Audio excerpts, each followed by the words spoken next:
We turn now to a great national institution, the Carry On film, the last survivor from the golden age of British film comedy.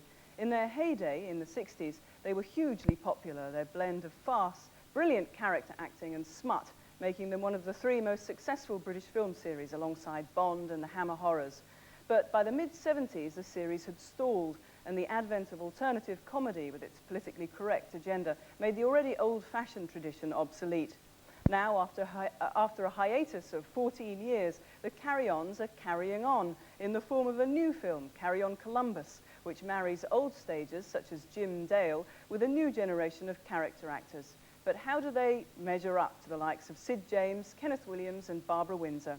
Andy Medhurst, a lecturer in media studies and self-professed Carry On fan, gives us his view of a great end-of-the-pier tradition. Hello, sailor. I'm not a sailor. I'm the representative of the King of Spain. I'm Don Juan. I'm one too. Juan Diego. I'm the welfare officer. I take it we're sharing. I was told I was in a cabin of my own. Yes, well, I was told that as well, but it's obviously a double cabin. So much more roomy than the captain's. I'll tell you what. You have this end, I'll have the other. And if you get lonely, you can always come up my end. It is perhaps the unlikeliest of cinematic resurrections, but the Carry On films are back. Carry On Columbus, in which old lags like Jim Dale and Bernard Cribbins are joined by an enthusiastic new crew, including alternative comedians like Alexei Sale and Julian Clary, is the 30th in the series and the first for 14 years. But is there still an audience for this kind of thing?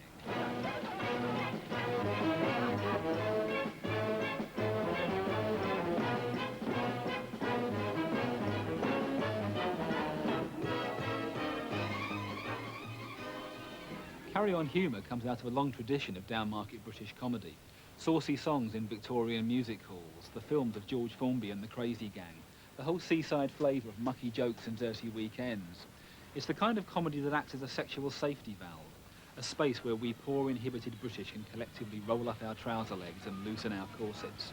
A Carry On is a bit of a breather, a trip to the coast, getting drunk on the pier. They're celebrations of misbehaviour, carnivals of irresponsibility. Come along now, you've had enough. You've got to have something to eat. Now, one moment. There was a young fellow called Reg who went with a girl in a hedge when along came his wife with a big carving knife and cut off his meat in two veins. Like any good day at the seaside, they are, of course, utterly predictable, but that's part of the pleasure. They're reliable, comfortable, familiar. There's no risk of disappointment. Sid James might be Mark Antony or an English aristocrat, but what counts is that he's still Sid James. Tonight's the night, eh? And the moment he laughs his incomparable laugh, we know where we are and what we're in for. Carry-Ons give us the same old faces telling the same old gags.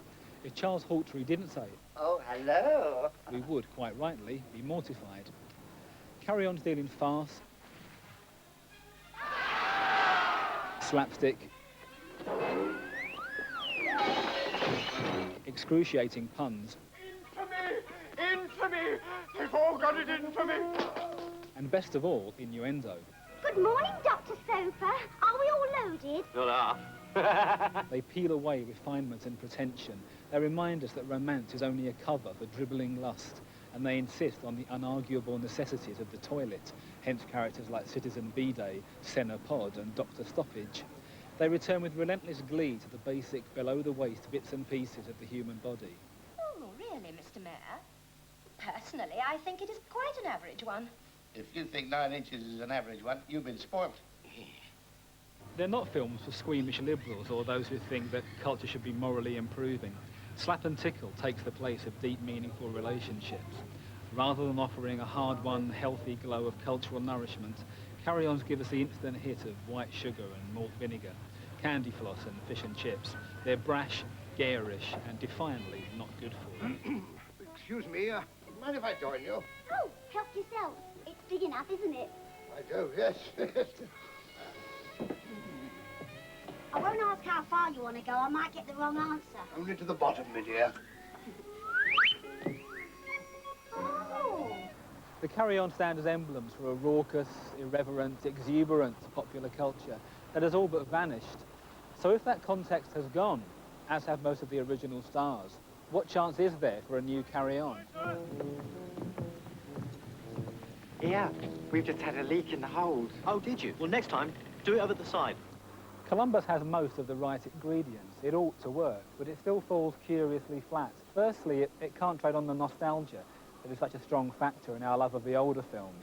A look back to what we fondly, if mistakenly, see as a less complicated era, a time before political correctness and self-consciously right-on jokes.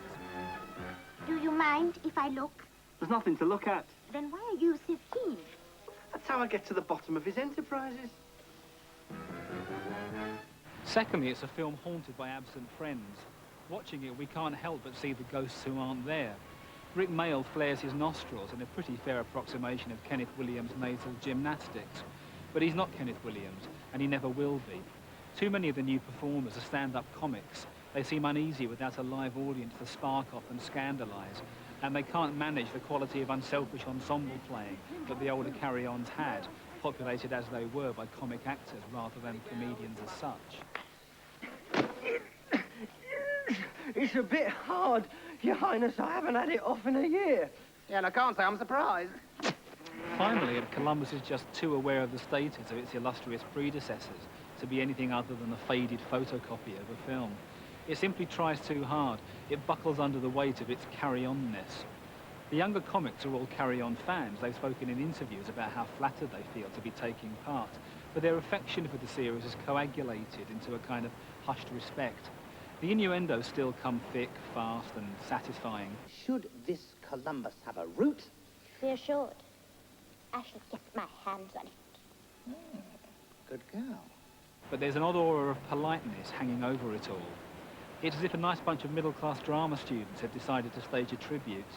They handled the script as if it were a Ming vase, but carry-ons were never priceless porcelain.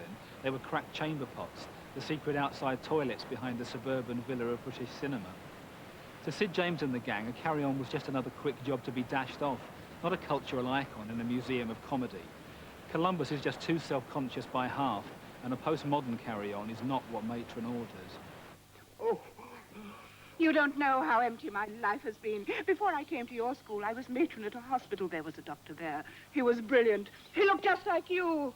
I worshipped him, but he ignored it. Why, whenever I show any interest in a man, do they ignore it? Why? Haven't I got appeal? Yes, but so's a banana, and I don't even want that.